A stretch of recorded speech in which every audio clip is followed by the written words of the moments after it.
Disease is still there. It's the same disease, but it just manifests in a different way. And in Britain, British culture is way more reserved, so it's more systematic.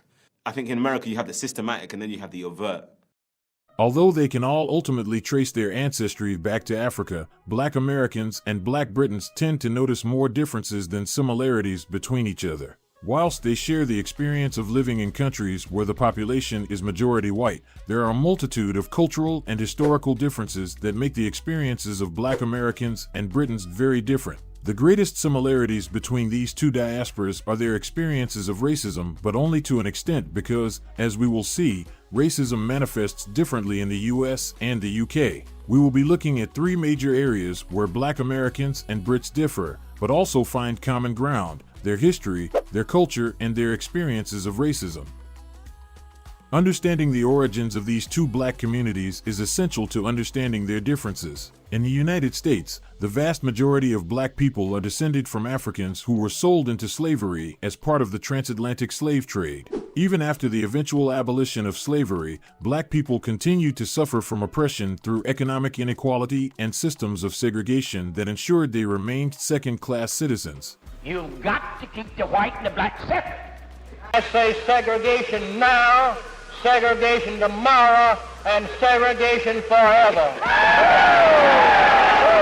The memory of institutional racism is still fresh in the psyche of the African American community, and some Black people are still old enough to remember what life was like before segregation came to an end during the 1960s. The history of racism in the USA continues to inform how Black Americans experience racism to this day, as we'll explore later, but it also means that they are unable to accurately trace their ancestry. In the modern day, Black people do not know where in Africa their families are descended from, since the slaves they are descended from were robbed of their cultures and traditions by their captors. As a response to this lost history, a Black culture has emerged in the United States, meaning that African Americans identify with each other based on shared understandings of race, even though they are descended from different African cultures. In the United Kingdom, there is no equivalent to the idea of being African American because Black British people do not share the same history or cultural experiences. Black Brits are either immigrants themselves or second and third generation descendants of African and Caribbean migrants. This means that they are still able to keep the cultures of their ancestral homes alive, and Black Brits are able to tell others what countries their families come from originally, such as Nigeria or Ghana. Even British Caribbeans, who were also victims of the slave trade historically, are still able to identify with the culture of the countries they immigrated from, such as Jamaica or the Bahamas. This can come as quite a surprise to Black Americans, who can't trace their heritage when they encounter Black Brits. Hey, where are you from? And I would say, I'm from the States, from America. And then they'd be like, oh, what part? From Oklahoma. Oh, okay. So where's your family from? They're from Oklahoma. Oh, okay. Yeah. But where's your family? What's your heritage? Where are they from? They're from Oklahoma. And it's like, yeah, but no, where really is your family from? And I'm like, I don't know what you're asking. What do you want me to say? And again, I would get a little frustrated at some point, I'm not gonna lie, because I felt like my answer wasn't good enough. It wasn't sufficient.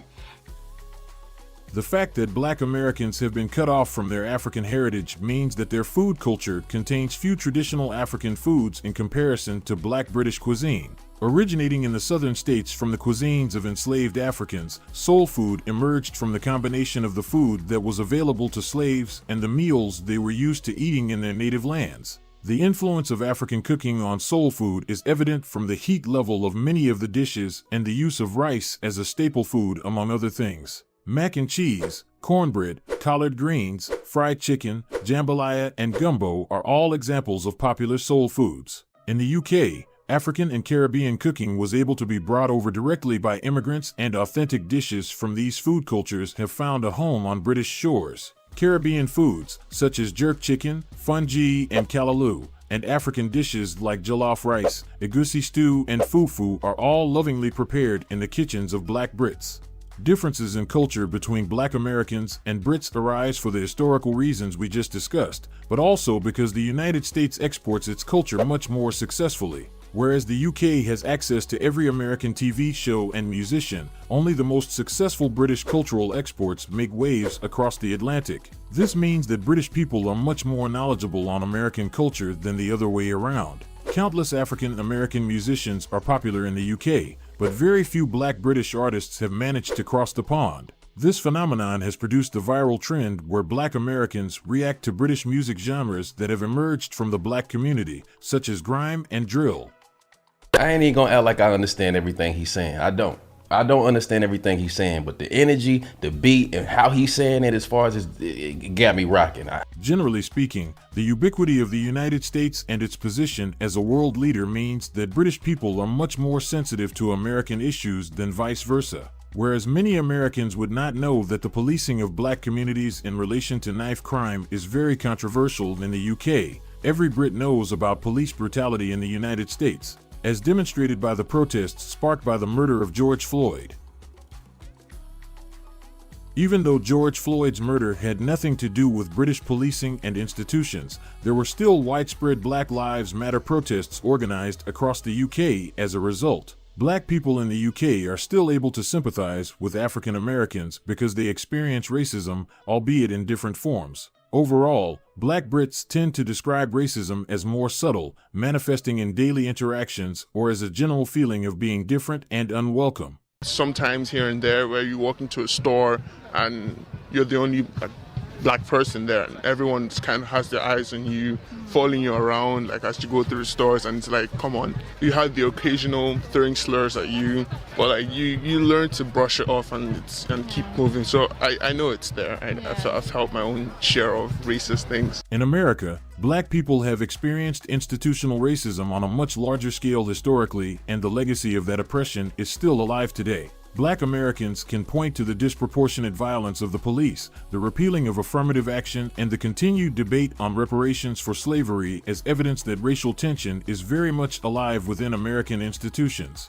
When Meghan Markle married Prince Harry to become a member of the royal family, she certainly fell afoul of the differences between British and American attitudes to race. The United Kingdom has not gone to the same lengths as the United States to acknowledge the racist parts of its history, and so many royals and British journalists did little to conceal their discomfort over the fact that Princess Meghan is mixed race. This ranged from private conversations, where other royals were concerned that Meghan and Harry's child would have dark skin, to prominent members of the British media making thinly veiled racist attacks on her. Princess Meghan soon became a vilified figure in the British conservative press, as she was seen to be forcing American understandings of racism into British society. Even though Princess Meghan was pointing to evidence of racism, her detractors insisted that the UK does not have the same racist attitudes as the United States. Yes, in a population of 65 million people, there will be racists, but this nation is not racist.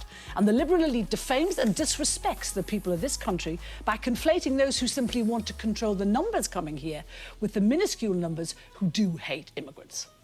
As the case study of Meghan Markle shows, discussions of racism can sometimes be more frustrating in the UK because of a belief that racism is an American problem. Being Black in the United States and in the United Kingdom are experiences which present their own unique challenges, producing cultures that are very different from each other. The idea of a Black British culture is contentious in itself because there is just as much that separates different communities in the UK as unites them. Even though there are great differences between these two communities, there is much we can learn about experiences within the African diaspora by listening to Black Americans and Black Britons with an open mind.